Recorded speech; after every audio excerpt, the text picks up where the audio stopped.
Esta es la segunda sesión de una serie de 4 que tratará los últimos 5 capítulos de Romanos.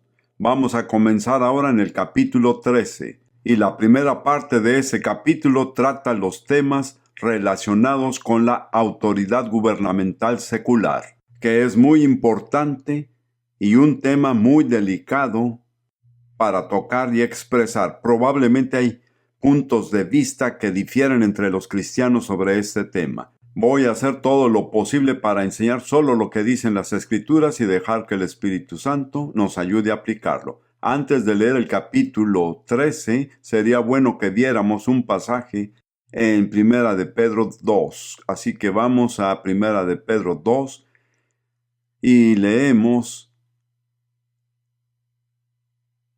los versículos 13 al 17. Primera de Pedro 2, 13 al 17. Es un hecho significativo que ambos, Pablo escribió Romanos y Pedro esta epístola, ambos fueron ejecutados por el Imperio Romano. Así que debemos tener en cuenta que cualquier cosa que dijeron tuvieron que vivirla. Y yo debo de tener en cuenta que cualquier cosa que diga tengo que vivirla. Así que este es un tema muy sobrio. Bien, permítame que se los lea.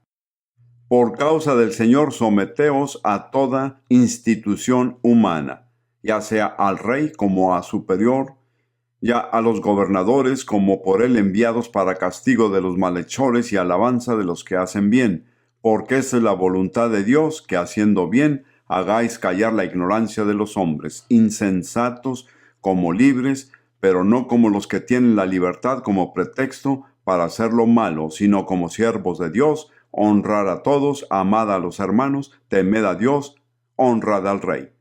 En esencia, Pedro está diciendo casi lo mismo que dice Pablo en ese capítulo que vamos a ver ahora. Pablo dice en el versículo 1, sométase toda persona a las autoridades superiores, porque no hay autoridad sino de parte de Dios, y las que hay por Dios han sido establecidas. Vaya, qué afirmación bastante impresionante si consideramos que se hizo en la época del Imperio Romano, que había crucificado a Jesús y más tarde iban a ejecutar al autor de esta epístola. Pero Pablo dice muy categóricamente que no existe autoridad excepto la de Dios, y las que existen tanto en su tiempo como ahora son establecidas por Dios. Vamos a comprobar esas palabras, así que con el dedo quédense en Romanos 13 y pasen a Mateo 28, 18 por un momento. Mateo 28, 18. Esto es después de la resurrección de Jesús. Y Jesús se acercó y les habló diciendo, toda potestad me es dada en el cielo y en la tierra. Y en Colosenses 2:10 dice, el que es la cabeza de todo principado y potestad. Así que toda autoridad en el universo ha sido delegada por Dios Padre a Jesucristo el Hijo. Y Pablo escribió estas palabras y Pedro escribió lo que leímos con el entendimiento de que en última instancia toda autoridad es en manos de Jesús. Ahora continuamos con el versículo 2. De modo que quien se opone a la autoridad, a lo establecido por Dios, resiste, y los que resisten acarrean condenación para sí mismos. Ahora, como primera instancia, uno diría que lo que Pablo se refiere es al que se resiste a la autoridad justa. Pero no es lo que él dice. Él dice que el que se resiste a la autoridad gubernamental se resiste a la ordenanza de Dios y recibirá condenación. Veo que están muy confundidos. Muy pocos cristianos en América realmente tienen que enfrentar este problema. Pero si le preguntan a Terry Law acerca de los cristianos bajo el comunismo, creo que afirmaría que este es un problema que ellos deben enfrentar. Y quién sabe si no tendremos que enfrentarlo muy pronto. No hay garantías. Pablo continúa, porque los magistrados no están para infundir temor al que hace el bien, sino al malo. ¿Quieres pues no temer la autoridad? Haz lo bueno y tendrás alabanza de ella. Mientras tengan limpia la conciencia y hagan lo correcto, Pablo dice que no hay razón de temer. Y luego continúa, y me gusta esa traducción que usa el pronombre es. En el versículo 4, porque es, se refiere no a una persona, sino a la autoridad. Servidor de Dios para tu bien. Así que no se está hablando del individuo que ocupa la oficina. Se está hablando de la oficina en sí.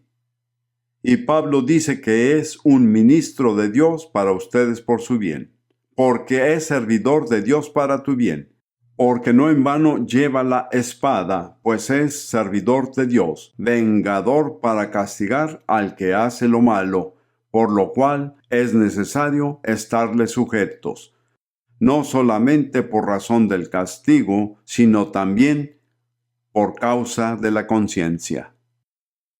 Así que debemos estar sujetos a las autoridades gubernamentales, porque de lo contrario tendríamos que sufrir serias consecuencias por no someternos, sino por cuestión de conciencia.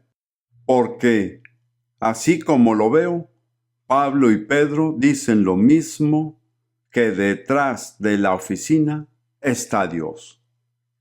Y nuestra relación con la oficina finalmente refleja nuestra relación con Dios. Veo que tienen dudas que les vienen a su mente, que es de esperarse. Solo trato de presentarles en forma simple y exacta lo que las Escrituras realmente dicen.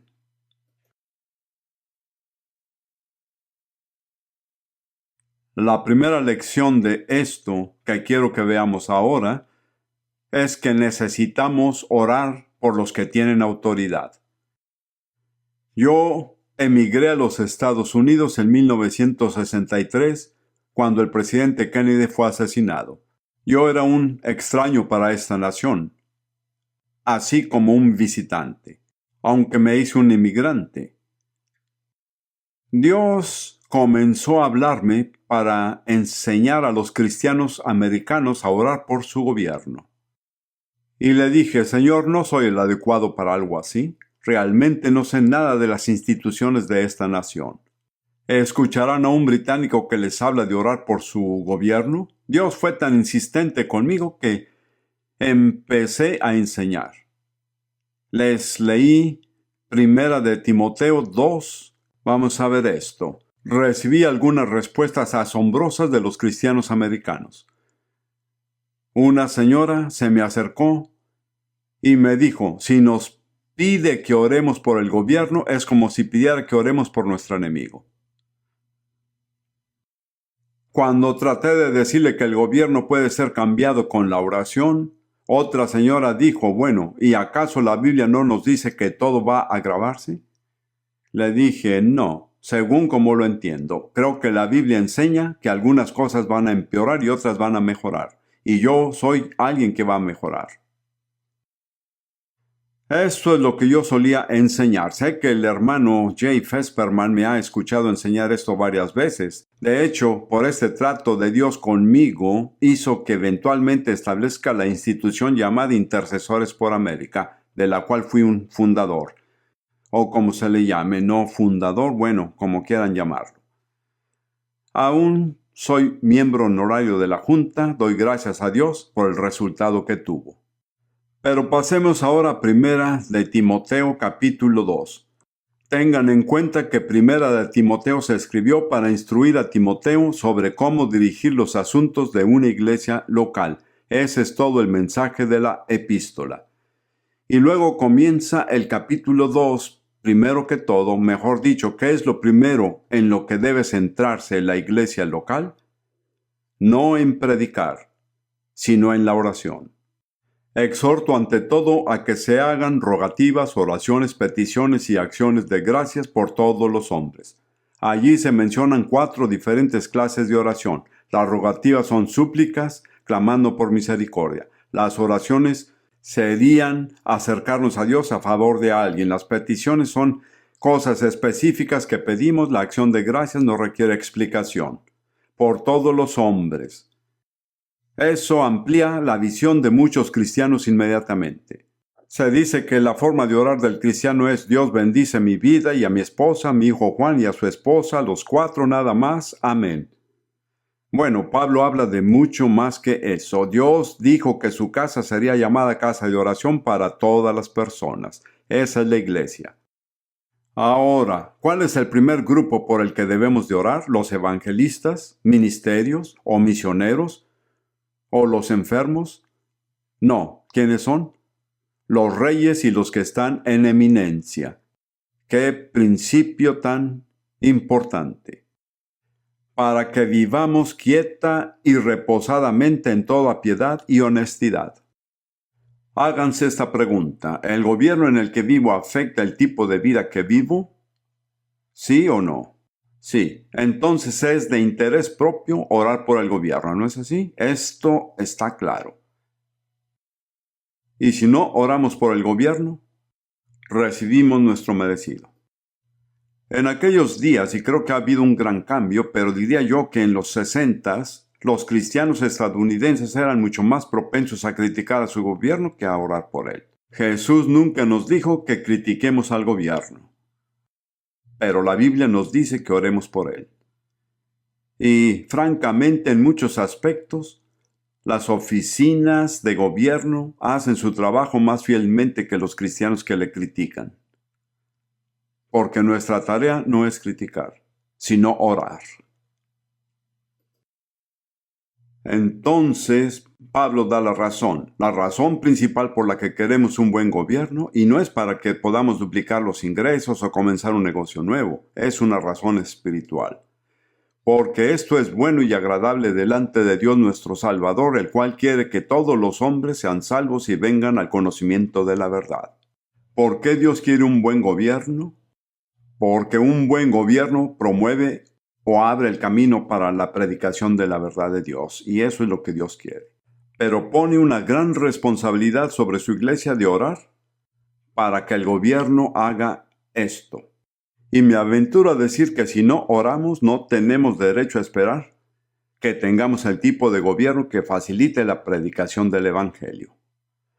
Así que nuestra primera responsabilidad como cristianos en cuanto a las autoridades laicas es ser consistentes y fieles en la oración por el gobierno. Como yo lo veo, esta es una oración pública, ya que en Primera de Timoteo Pablo habla de la conducta de una iglesia local. Ahora volvamos a Romanos.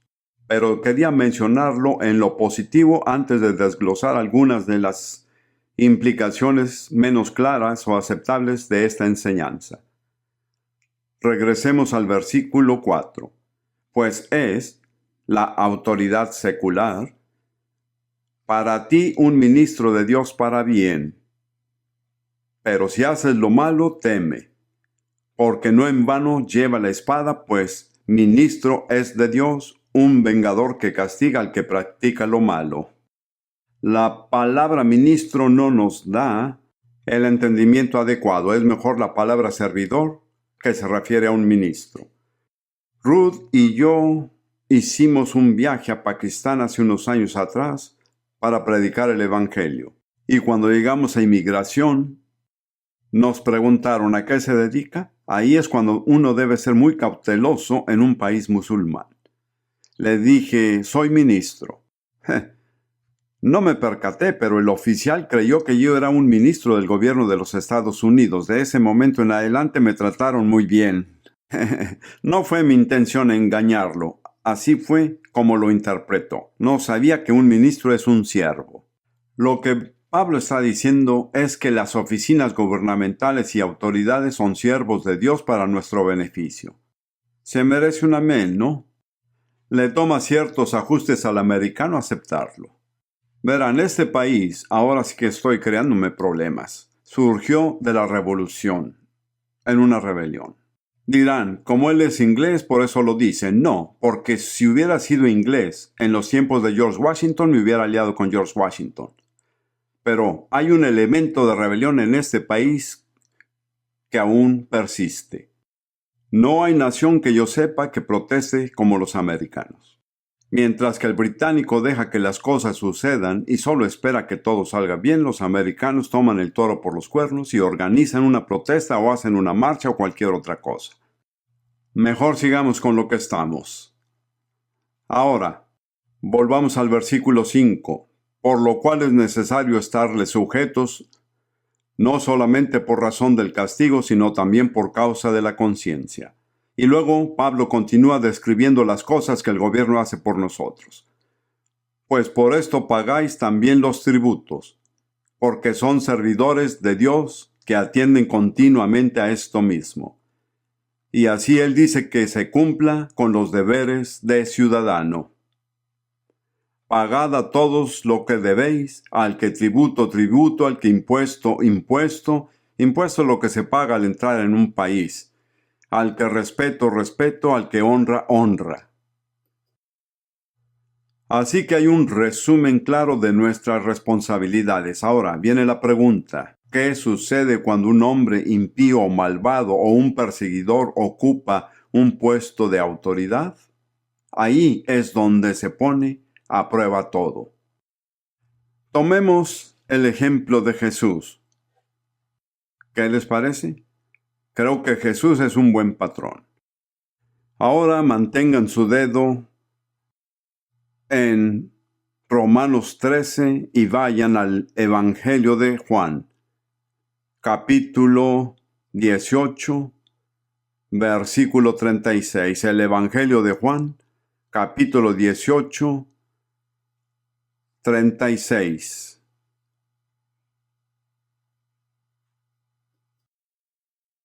Jesús está frente a Pilato, interrogándolo sobre su declaración de que él es rey. Y Jesús le responde en el versículo 36. Mi reino no es de este mundo. Si mi reino fuera de este mundo, mis servidores pelearían para que yo no fuera entregado a los judíos, pero mi reino no es de aquí. Creo que ese es un principio básico muy importante. El reino de Dios nunca se establece con armas terrenales. No estoy diciendo que no deban usarse, pero no se establece el reino de Dios con armas terrenales. No se establece peleando. Somos ciudadanos y cristianos de dos mundos, ciudadanos del reino de Dios y ciudadanos de nuestro país, los Estados Unidos. Como ciudadanos de los Estados Unidos puede que sea nuestra responsabilidad luchar, pero no se establece el reino de Dios a través de la lucha.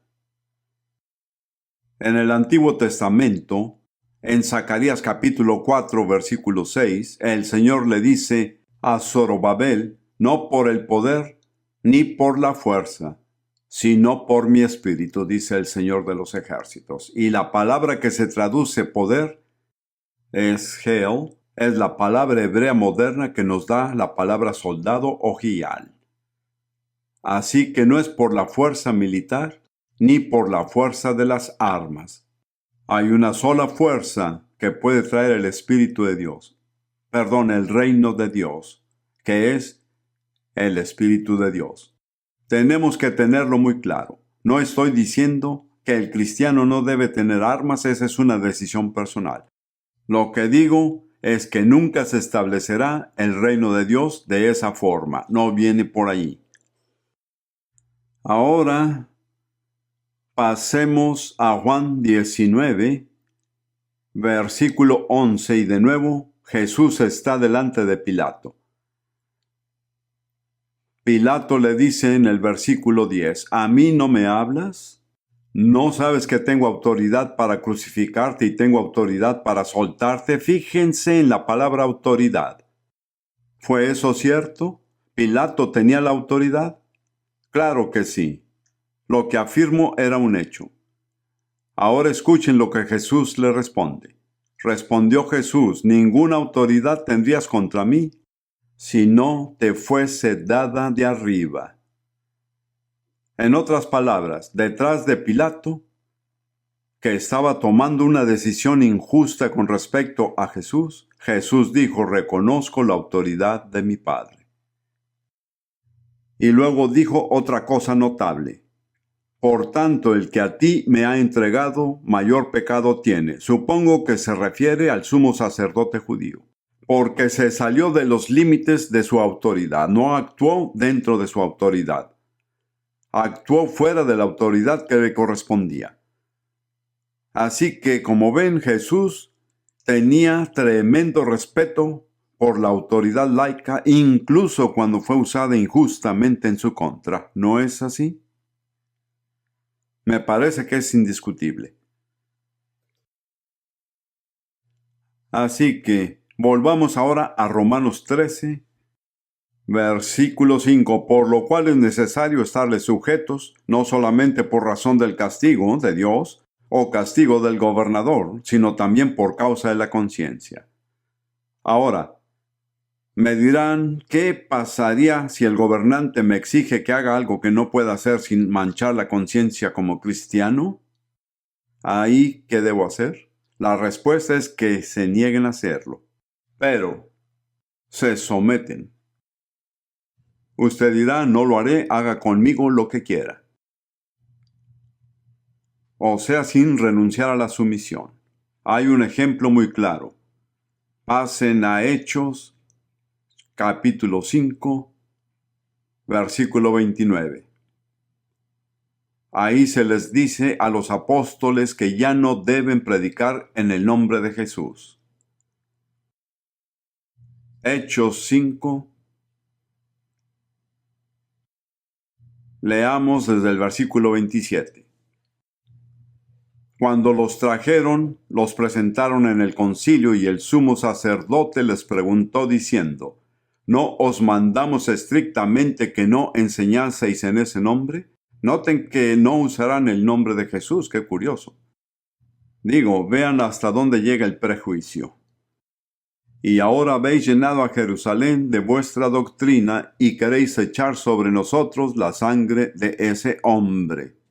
Respondiendo Pedro y los apóstoles dijeron: es necesario obedecer a Dios antes que a los hombres. Cuando hay un problema claro, tenemos que obedecer a Dios y, si es necesario, desobedecer la autoridad humana. Pero estemos muy seguros de que realmente se obedezca a Dios mediante nuestras acciones. Ahora necesitamos ver Marcos 16, versículo 15. Jesús les dice a sus discípulos, a sus apóstoles: id por todo el mundo y predicad el evangelio a toda criatura, o la creación entera. Así que había un mandato específico de Jesús que los apóstoles obedecían y que el sumo sacerdote les decía que no debían seguir. Hubo una decisión clara. No fue un asunto nebuloso. No fue por ganarse algo para ellos mismos. Estaban decididos a obedecer la ley. El Señor les dijo: predicad el evangelio a toda criatura. Así que cuando se les dijo que no deben predicar, contestaron que no podían. No te obedecemos, puedes hacer lo que quieras con nosotros, pero en cuanto a esto, tenemos que obedecer a Dios en lugar de al hombre. Pero no organizaron una revolución. Simplemente se sometieron a un trato injusto y fueron azotados. No se levantaron en una revolución. Ahora vamos a ver algo que Pablo dijo un poco más adelante, en Romanos 16:20. Para esto, volvamos a Romanos 16:20. Una declaración notable. Dice: y el Dios de paz aplastará en breve a Satanás bajo vuestros pies. Ahora, puede que haya más de una forma de interpretarlo, pero es el Dios de paz quien aplastará a Satanás. ¿Cómo se cumplirá? Una de las formas en que se cumplió fue en la sumisión del Imperio Romano al cristianismo. El cristianismo comenzó como un pequeño movimiento siguiendo a un hombre que había sido ejecutado por el gobierno romano. un vil carpintero. Era sin esperanzas válidas de éxito. Pero dentro de 3 siglos puso al emperador romano de rodillas. Y ahí Dios aplastó a Satanás bajo los pies de esa iglesia, y en particular la iglesia de Roma. Pero no organizaron marchas, no hicieron protestas, ni manifestaciones o huelgas. ¿Qué hicieron? Oraron, testificaron, predicaron y se sometieron. Y con su sumisión abrieron el camino para que Dios hiciera por ellos lo que no podían hacer por sí mismos. Creo que es muy oportuno que esté enseñando esto ahora porque me atrevo a decir, y qué bien que está aquí Terry con nosotros, que los cristianos en la Unión Soviética siguieron los pasos de la iglesia primitiva. No leí que organizaron una revolución o una rebelión. No leí que celebraron marchas de protesta. Siguieron el camino de la iglesia primitiva y Dios los reivindicó. Si nos sometemos, abrimos el camino para que Dios haga lo que solo Él puede hacer. Así es como yo lo entiendo. Tengo la sensación tan solemne que este no es un tema abstracto para los cristianos americanos. Tengo la sensación de que Dios me ha impulsado a traerles este tema porque algunos de ustedes tendrán que decidir a su debido tiempo. No es que sea una predicción, solo tengo la extraña sensación de que las cosas no van a seguir así como son para siempre. No lo den por un hecho. Es mejor estar preparado de antemano. Hablando del sufrimiento, en Primera de Pedro dice, puesto que Cristo ha padecido por nosotros en la carne, vosotros también armaos del mismo pensamiento. En otras palabras, armaos con esta actitud, puede que sea llamado a sufrir. No entren a esas circunstancias desprevenidos. No crean ni den por hecho que nadie nunca les pedirá que hagan ese sacrificio. Nunca enfrentaré esta difícil decisión entre la obediencia a Dios y la obediencia a la autoridad secular. Si se meten en esa situación sin enfrentar esos temas de antemano, van desarmados. Pedro dijo, armaos de este pensar. Tome la decisión ahora, decide en tu mente cómo va a actuar. Dice acerca de aquellos que derribaron el reino de Satanás de los cielos en Apocalipsis 12:11, una escritura favorita, y ellos le han vencido. ¿Y cómo? ¿Lo saben? Por medio de la sangre del Cordero y de la palabra del testimonio de ellos. Ahí acaba el versículo. ¿Qué más dice? Y menospreciaron sus vidas hasta la muerte. ¿Qué significa eso? Mi interpretación significa que para ellos era más importante hacer la voluntad de Dios que permanecer con vida. Y no creo que hubieran podido usar aquellas armas espirituales si no hubieran tenido ese nivel de compromiso. Creo que Satanás no le teme ni un poco al cristiano sin compromiso. Podrán usar todo el lenguaje, hacer oraciones y él se reirá en sus caras. Pero cuando arriesgan la vida, él responde a sus oraciones con verdadero respeto. Fui llamado al ejército británico en 1940 y serví durante 5 años y medio de mala gana. No fue mi elección. Pero cuando me uní al ejército británico en 1940, no me dieron un certificado que dijera garantía de que no te matarán. Ningún ejército jamás ha hecho tal compromiso. Y escucho a cristianos hablar de que son soldados en el ejército del Señor. No creo que se hayan puesto a pensar en lo que dicen.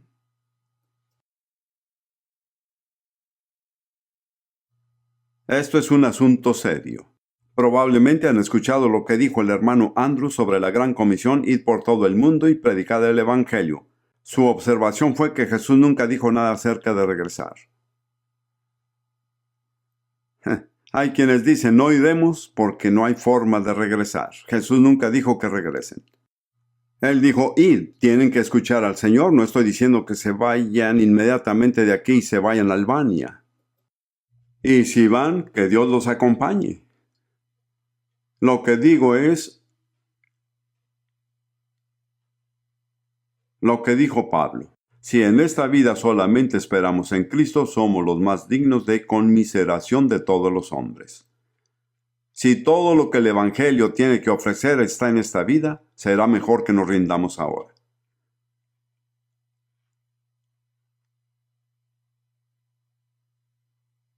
Bueno, hay que seguir adelante. Nos falta mirar todo el resto del capítulo. Ahora, es tan refrescante y bonito volver al tema del amor. Y esa es la enseñanza principal de esta sección. Mencioné en relación con el capítulo 12 que no se trata de un conjunto de reglas religiosas, sino una guía para que sea soltado el amor de Dios que fue derramado en su corazón. Si no tienen el amor de Dios en el corazón, no podrán hacerlo. Todo comienza con el amor. Así que vamos a leer lo que dice Pablo en el capítulo 13, comenzando en el versículo 8. No debáis a nadie nada, sino el amaros unos a otros, porque el que ama al prójimo ha cumplido la ley. ¿Qué dice Pablo? No quiero que te endeudes. Yo podría dedicar un sermón entero sobre este tema. ¿Cuántos de ustedes no le deben nada a nadie? No deben por el coche, no por esto o aquello, no deben nada a nadie. La lavadora, en fin. ¿Saben lo que dice la Biblia? El que toma prestado es siervo del que presta. Cuando nos endeudamos, nos volvemos siervos de la persona a quien pedimos prestado. Y los Estados Unidos es la gran nación servidora del mundo de hoy. El país deudor número 1. Es esclavo de los japoneses y de otras naciones. Gran Bretaña y los Estados Unidos ganaron la guerra, pero no han ganado la paz. Que por cierto, eso ya mejor ahí lo dejo. Bien, hablemos un poco sobre el amor. Si pueden marcar con el dedo Romanos 13 y vayan a Romanos 8:4, que habla del propósito de la muerte de Cristo. Dice, bueno, mejor leemos el versículo 3. Porque lo que era imposible para la ley, por cuanto era débil por la carne, Dios, enviando a su Hijo en semejanza de carne de pecado, y a causa del pecado, condenó al pecado en la carne. Esto sucedió cuando Jesús murió en la cruz. Para que la justicia de la ley se cumpliese en nosotros, que no andamos conforme a la carne, sino conforme al Espíritu. Así que somos liberados de la ley de Moisés y de todas sus ordenanzas, estatutos y reglamentos y ceremonias. Pero es para que el requisito de la ley se cumpla en nosotros. Ahora, esta traducción dice para que la justicia de la ley, que es mejor como traducción, ya que la palabra se deriva directamente de la palabra justo. La misma palabra que se usa en Apocalipsis 19, versículo 8, dice el lino fino en las acciones justas de los santos. Es precisamente la misma palabra. Así que somos liberados de los requisitos de la ley de Moisés. Pero es para que el justo requerimiento de la ley se pueda cumplir en nosotros. ¿Cuál es el justo requerimiento de la ley? Esta es la pregunta millonaria, porque tenemos que saberlo. En una palabra, amor, así es. Vamos a ver lo que dicen las Escrituras. Primeramente regresemos a Romanos 13, pero veremos Gálatas 5:14 por un momento. Gálatas 5:14. Porque toda la ley en esta sola palabra se cumple. Amarás a tu prójimo como a ti mismo. ¿Cuál es la palabra? Amor. Así es. Entonces, ¿cuál es el justo requerimiento de la ley? El amor. Es importante que nos quede bien claro. No estamos obligados a seguir todos los detalles de la ley de Moisés, pero obligados a amar. Ahora, volvamos al resumen. En Romanos 13, 8 al 10. No debáis a nadie nada, sino el amaros unos a otros, porque el que ama al prójimo ha cumplido la ley. Es el cumplimiento de la ley. Porque, y menciona los mandamientos: no adulterarás, no matarás, no hurtarás, no dirás falso testimonio, no codiciarás, y cualquier otro mandamiento. En esta sentencia se resume: amarás a tu prójimo como a ti mismo. Todos los mandamientos se resumen en ese mandamiento: amarás a tu prójimo como a ti mismo. Por lo tanto, no tenemos que estar con confusiones en cuanto a cómo debemos relacionarnos con la ley de Moisés. Hemos sido librados de todas sus promulgaciones y requisitos, pero se nos requiere cumplir su justo requerimiento, que es el amor. Así es. Vamos a ver qué dice Jesús. Marquen con el dedo Romanos 13 y vayan a Juan 13 por un momento. Juan 13, versículo 34. Un mandamiento nuevo os doy. Es como si se añadiera o agregara una postdata al Señor y a los 10 mandamientos. Un mandamiento nuevo os doy: que os améis unos a otros como yo os he amado, que también os améis unos a otros. Entonces, como Moisés les dio los 10 mandamientos, el judaísmo tiene 613 mandamientos. Jesús dijo: les doy solo un mandamiento, porque en ese único mandamiento todo lo abarca. ¿Cuál es el único mandamiento? Amaos los unos a otros. Es muy simple. Me gustaría volver por un momento a un versículo que vimos en la sesión anterior que me gusta mucho. Primera de Timoteo 1:5, y especialmente en la traducción La Biblia de las Américas. No siempre uso esta traducción, pero aquí me gustó. Primera Timoteo 1:5. Pero el propósito de nuestra instrucción es el amor. El propósito es el amor. Y luego da 3 condiciones para mantener el amor: un corazón puro, buena conciencia y fe sincera. Pues algunos, desviándose de estas cosas, se han apartado hacia una vana palabrería, queriendo ser maestros de la ley. Así que cualquier tipo de enseñanza o prédica en la iglesia que no produzca amor es palabrería ineficaz. Son palabras desperdiciadas y vacías. El único propósito final de toda enseñanza es el amor. El propósito de nuestra instrucción es el amor. Y créanme, hermanos y hermanas, me cuestiono de vez en cuando. Pienso, ¿voy realmente hacia el propósito? ¿O me he desviado a cuestiones secundarias?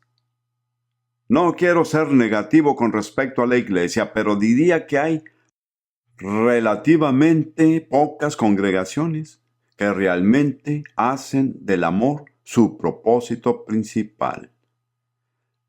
De alguna manera nos hemos desviado a muchas cosas de importancia, pero que son secundarias, y no resultan sin amor. El amor es la fuerza motivadora que hace que todo lo demás resulte. Es la fuerza que saca el agua por la manguera. Sin amor, esta manguera está en el jardín, pero no hay agua. Podrán ir de aquí para allá con la manguera pareciendo muy activos, pero no harán que algo crezca. Mantengan el dedo en Romanos 13 y vayan a Santiago, capítulo 1. Hay quienes dicen que les exijo que usen demasiados dedos, pero no creo que sea cierto. Santiago capítulo 1. Ahora, Santiago, si hubo alguien que estuvo dedicado al Señor, fue Santiago. Santiago dice en el capítulo 1, versículo 25, mas el que mira atentamente en la perfecta ley, la de la libertad, y persevera en ella, no siendo oidor olvidadizo, sino hacedor de la obra, éste será bienaventurado en lo que hace. Ahora, no nos especifica cuál es la ley perfecta, la ley de la libertad, pero si siguen a Santiago capítulo 2, versículo 8, Dice, si en verdad cumplís la ley real, conforme a la Escritura, amarás a tu prójimo como a ti mismo, bien hacéis. Así que esta es la ley real, la ley perfecta, la ley de la libertad. ¿Cuál es? Amarás a tu prójimo como a ti mismo. Es para que se medite. Si eso los motiva, vivirán como reyes. Nadie les puede mandar. Nadie puede obligarlos a hacer nada, porque siempre querrán hacer lo correcto. Nunca se verán obligados a actuar contra su voluntad. Es la ley de la perfección, es la ley de la libertad, es la ley de la realeza. ¿Por qué estar perdiendo el tiempo en tantas cosas? Les digo quién nos desvía, el enemigo de nuestra alma. Les teme a los cristianos que realmente se aman, porque tienen poder, tienen autoridad, y además desafían al mundo. ¿Recuerdan lo que dijo Jesús acerca de este mandamiento? En esto conocerán todos que son mis discípulos, si tuvieren amor los unos con los otros. Creo que Francis Schaeffer dijo, el Señor le dio al mundo el derecho de juzgar a la iglesia. Porque si el mundo no nos ve amándonos, el mundo tiene derecho, con base a las propias palabras de Jesús, a decir que no son sus discípulos. Amén. Volvamos a Romanos 13. Conocerán bien el capítulo de Romanos 13, con el tiempo. Ahora sigamos con lo que he titulado Vivir en anticipación al regreso de Cristo. Viven con anticipación al regreso de Cristo, sienten emoción por el hecho de que Jesús va a regresar, y además no saben cuándo, solo para evitarnos uno que otro obstáculo. Versículo 11. Y esto se refiere a hacer lo que Pablo mencionó, someterse a la autoridad y al amor al prójimo. Y esto, conociendo el tiempo, que es ya hora de levantarnos del sueño, porque ahora está más cerca de nosotros nuestra salvación que cuando creímos. En cierta forma es un enunciado algo desconcertante. La cuestión del tiempo en esta era es difícil de comprender, ya que Pablo escribió como si la venida del Señor fuera muy cercana. En lo personal, así es como yo lo entiendo. No es doctrina, es según el hermano Prince. Y si les sirve, alabado sea Dios, y si no, no se molesten conmigo. Como ven, hay ciertos beneficios por haber sido filósofo. Una de las cosas que contemplan los filósofos es el tiempo. Y el tiempo sigue siendo un misterio, incluso a pesar de Einstein. En realidad nadie ha sondeado las profundidades del concepto del tiempo. Pero quiero decirles que cuando un verdadero creyente muere y deja esta vida, pasa a una existencia donde no hay tiempo. La eternidad no está sujeta a las leyes del tiempo, donde ya no hay tiempo transcurrido. No hay relojes en ese mundo al que vemos. El cuerpo se coloca en la tumba y se descompone, y al cerrar sus ojos en la muerte, se traslada hacia una existencia eterna, y sus ojos no se abrirán ¿hasta cuándo? Hasta la resurrección. Para mí es una bendición, espero que para usted también. Y cuando abra los ojos en su cuerpo resucitado, ¿qué es lo primero que verán? Al Señor que viene con poder. Por lo mismo, uno está más cerca de la venida del Señor en cuestión de tiempo cuando se muere. ¿Ven a lo que me refiero? Porque después de eso no hay tiempo. ¿Cómo me emociona esto? No sé si a ustedes les emocione, pero lo he pensado mucho. También me emociona saber que cuando abra los ojos con cuerpo resucitado y glorificado, lo primero que mis ojos van a ver es a Jesús en su gloria. en su poder. Si eso no les entusiasma, deberían ser británicos. Ya saben lo expresivo que somos. Después de todo, crecí siendo un anglicano y también fui un episcopal. Pero es que me emociona pensar en el regreso del Señor. Y eso es lo que realmente me motiva a vivir la vida cristiana. Yo voy a ver a Jesús en su gloria.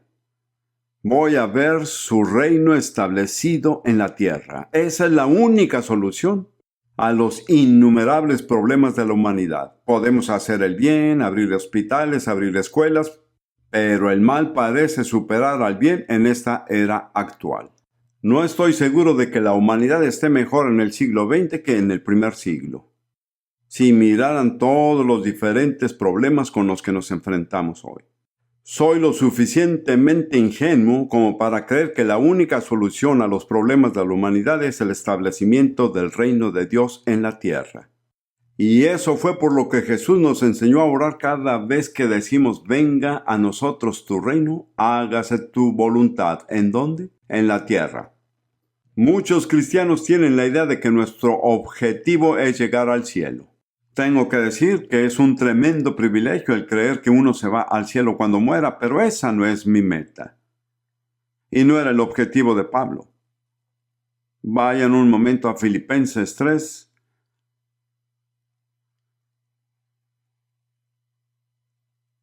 Comenzando en el versículo 8. Filipenses 3, versículo 8.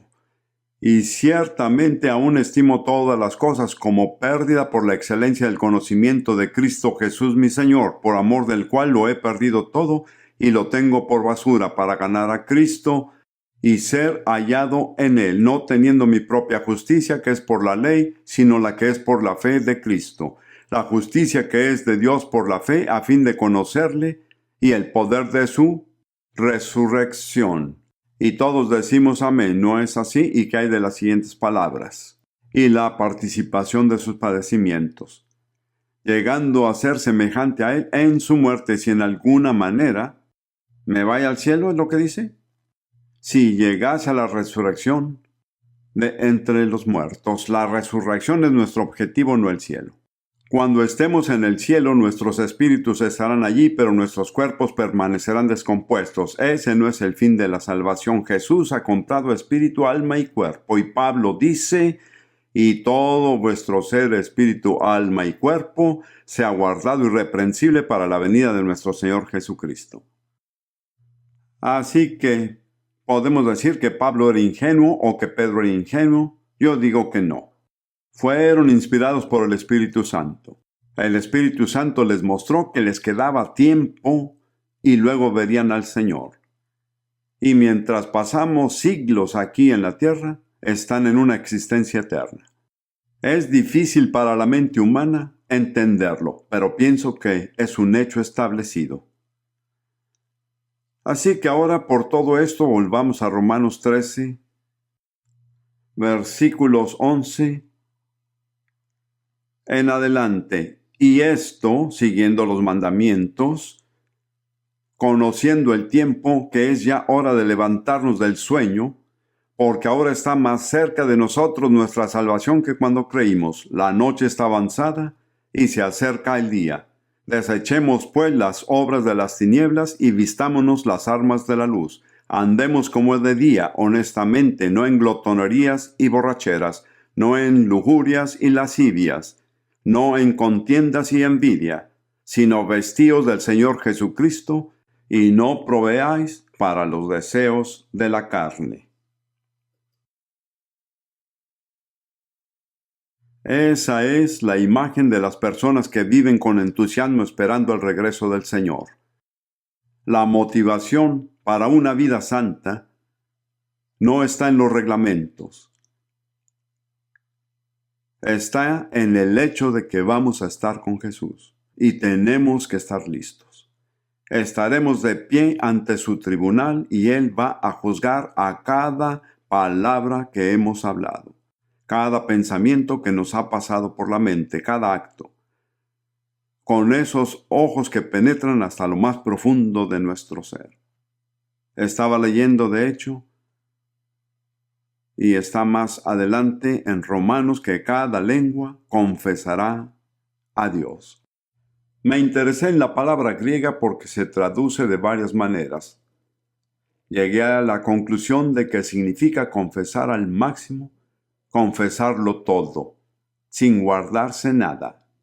En ese día no podrán esconder nada. Todo será transparente a los ojos del Señor Jesús. Esa es la principal motivación para la santidad en la iglesia del Nuevo Testamento. Vayan por un momento y no pierdan tiempo al buscar. Pasen por un momento a Tito, capítulo 2, versículo 11. Empezando ahí en Tito, capítulo 2, 11.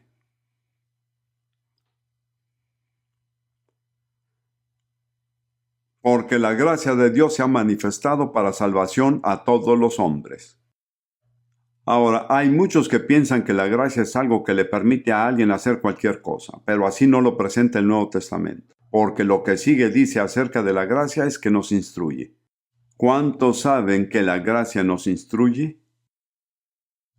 Porque la gracia de Dios se ha manifestado para salvación a todos los hombres, enseñándonos que renunciando a la impiedad y a los deseos mundanos, vivamos en este siglo sobria, justa y piadosamente, aguardando la esperanza bienaventurada y la manifestación gloriosa de nuestro gran Dios y Salvador Jesucristo, quien se dio a sí mismo por nosotros para redimirnos de toda iniquidad y purificar para sí un pueblo propio celoso de buenas obras.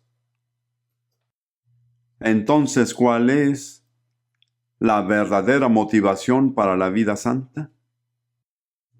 Es esperar la venida del Señor. Y mi convicción personal, y pienso que lo sé por observación, es que la norma de la santidad del Nuevo Testamento nunca se encontrará en una iglesia que no esté esperando el regreso del Señor. Genera algo en las personas. Los motiva y los entusiasma. Rudy y yo viajamos mucho y conocemos a muchos cristianos maravillosos de diferentes orígenes, denominaciones, movimientos. Dios tiene un pueblo maravilloso por todas partes. Algunos están bien escondidos en rincones que nunca se imaginarían. Pero dos cosas nos motivan a Rudy y a mí, al menos eso creo. Uno es en Mateo 24:14. ¿Alguien sabe qué dice? Y será predicado este evangelio del reino en todo el mundo, para testimonio a todas las naciones, y entonces vendrá el fin.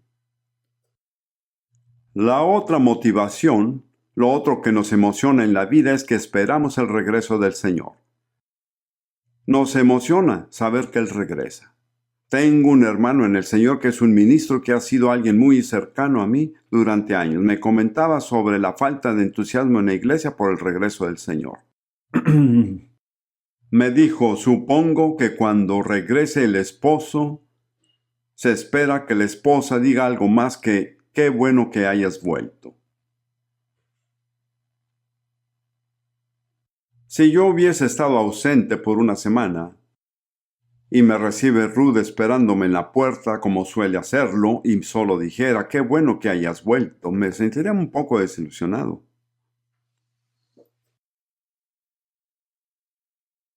Jesús, y repito de nuevo, nos ama apasionadamente y quiere ser amado apasionadamente. Pero lo que estaba diciendo es, ¿en dónde nos encontramos? Con personas que tienen estas dos motivaciones. En primer lugar, tenemos que llevar el Evangelio a todas las naciones. Y en segundo lugar, que el Señor viene pronto. Sentimos que es como si los hubiéramos conocido toda nuestra vida después de 10 minutos. Estamos hablando el mismo idioma. Pienso que así es como deberíamos vivir. Si la vida cristiana empieza a ser aburrida, pues váyanse a Albania. Hagan algo. Digo, Traten de salir. Podrían hundirse, pero el Señor los levantará, pues la vida cristiana no es aburrida. Muy seguido le digo a Ruth, algo de lo que no te puedes quejar es que no llevas una vida aburrida. Y gracias a Dios no quiero una vida aburrida, pero tampoco es fácil. A veces las presiones se vuelven tan intensas que pienso, ¿podremos mantenernos con esto? Y de hecho, ya lleva un buen rato así. Mas gracias sean dadas a Dios que nos da la victoria por medio de nuestro Señor Jesucristo. ¿Por qué no le decimos juntos y cerramos esta sesión de enseñanza poco ortodoxa? Mas gracias sean dadas a Dios que nos da la victoria por medio de nuestro Señor Jesucristo. Y como se ven también diciéndolo, dígalo al que está a su lado y repítalo. Mas gracias sean dadas a Dios que nos da la victoria por medio de nuestro Señor Jesucristo. Amén y amén. Dios lo bendiga.